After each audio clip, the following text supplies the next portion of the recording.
જય શ્રી કૃષ્ણ. જય શ્રી કૃષ્ણ. શું તમારું નામ છે માસી? શારદાબેન. શારદાબેન. શારદાબેન મોરી. મોરી.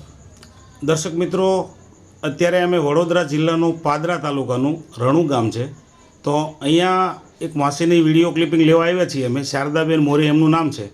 એમને પ્રોબ્લેમ ઘણા ટાઈમથી હતો, તો પ્રોબ્લેમની જાણ એમની પાસેથી મેળવશું આપણે. માસી, તમને શું પ્રોબ્લેમ હતો? શ્વાસ, ખાંસી. શ્વાસ અને ખાંસી. ખાંસી બહુ છે. હવે આ શ્વાસની તકલીફ તમને કેટલા વર્ષથી હતી? 15 વર્ષથી. 15 વર્ષથી. તો શ્વાસ ચડે ત્યારે તમારી પરિસ્થિતિ શું થાય? તકલીફમાં શું થતું હતું તમને? ઊભું ના થવાય, બેસી સુવાય ના, બેહાય ના. તમે કોઈ કામકાજ કરી શકતા હતા ખરા? કશું ના કરી શકાય, ખવાય નહીં. પછી આમના માટે આપણે કોઈ દવા લીધેલી ખરી? બધી ઘણી દવા લીધી, ડૉક્ટર બોલાવી લાવે. હવે સાહેબ, માસી તમારે શું થાય છે? મારે મધર થાય. હવે એને શ્વાસનો એટલો જબરજસ્ત પ્રશ્ન હતો સાહેબ હા હા કે દરરોજ કાં તો દર ત્રીજે દિવસે રાતે તો મારે ફરજિયાત ડૉક્ટર બોલાવવા પડે. દર ત્રીજે દિવસે રાતે ફરજિયાત જ. મારા મિત્ર છે, ફોન કરીએ એટલે આવે, 2 ઇન્જેક્શન આપીએ ત્યારે સવાર થાય. મતલબ તમારે ઇન્જેક્શનો 2-3 દિવસે ફરજિયાત આપવા પડે. ત્યારે માસીને શરૂ થતું હા. હતું. હવે માની ઉંમર કેટલી છે? એની અત્યારે 73 ઉપર થઈ. 73 વર્ષ ઉપર. તો આપણે જોઈ શકાય છે દર્શક મિત્રો કે અત્યારે માસીની 73 વર્ષની ઉંમર છે. હાલમાં શારદા માસીને તબિયત કેમ છે અત્યારે ઘનશ્યામભાઈ? ખૂબ સારી. ખૂબ સારી છે. ખૂબ સારી. અત્યારે કોઈ પ્રોબ્લેમ નહીં. અત્યારે પ્રોબ્લેમ નથી, તો એ પ્રોબ્લેમ દૂર થવાની પાછળનું કારણ શારદા માસી તમે ખુદ બતાવો કે શેનાથી તમને પરિણામ મળ્યું છે? આ ડબ્બો એ નેચરામોર.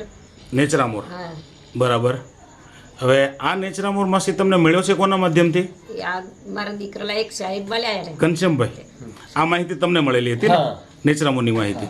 ત્યાર પછી તમે આ શારદા માસીની નેચરામોર શરૂ કરાયો. મને કહે છે કે આ ચાલુ કરો. મેં કહ્યું ભાઈ, વર્ષોથી હું ડૉક્ટરની દવા કરાવું છું. તમને માહિતી મળી હતી તો તમે પહેલા સ્વીકારવા તૈયાર નહોતા? હા, બિલકુલ નહીં. મેં કહ્યું વર્ષોથી ડૉક્ટર પાસે દવા કરાવું છું યાર, નથી મળતું, તો આ ટીન શું મટાડશે યાર. મેં કહ્યું લેજર, મને નથી જોઈતું ભાઈ. અચ્છા, એવું તમે બોલેલા? હા. તો સાહેબ ચાલુ તો કરો, 3 થી 4 ટીન પૂરા કરો. જો પરિણામ ના મળે તો બંધ કરી દેજો. કઈ વાત નહીં, ચાલો. બરાબર છે. તો ખરેખર 4 ટીન પછી જે મારે કાયમ માટે ડોક્ટરને બોલાવવા પડતા એ બિલકુલ બંધ થઈ ગયું. બરાબર. અને ત્યાર પછી તો એટલું સારું થયું, ટેબ્લેટ ટેબ્લેટ પણ બંધ. અને આજની તારીખે જે 10 ડગલા નથી ચાલી શકતી, પેલા 10 ડગલા બી ચાલી શકાય, આજે ખેતીનું કામ કરે છે, 4 ભેંસો પોતે એકલી પાડે છે, ના પાડીએ છે તોય. અને મંદિરમાં જવાનું, બીજા સગા સંબંધીને ત્યાં જવાનું, કોઈ પ્રોબ્લેમ ક્યારેય એને નથી નડતો. દર્શક મિત્રો, માસીની તંદુરસ્તી આપણે જોઈ લઈએ અત્યારે કે શારદા માસીની અત્યારે 73 વર્ષની ઉંમર છે, છતાં તંદુરસ્તી સાચવેલી છે આ નેચરામોર પાવડરના આધારે. તો અત્યારે તમે માસી ચાલી શકો છો કેટલું? યાત્રા જવું.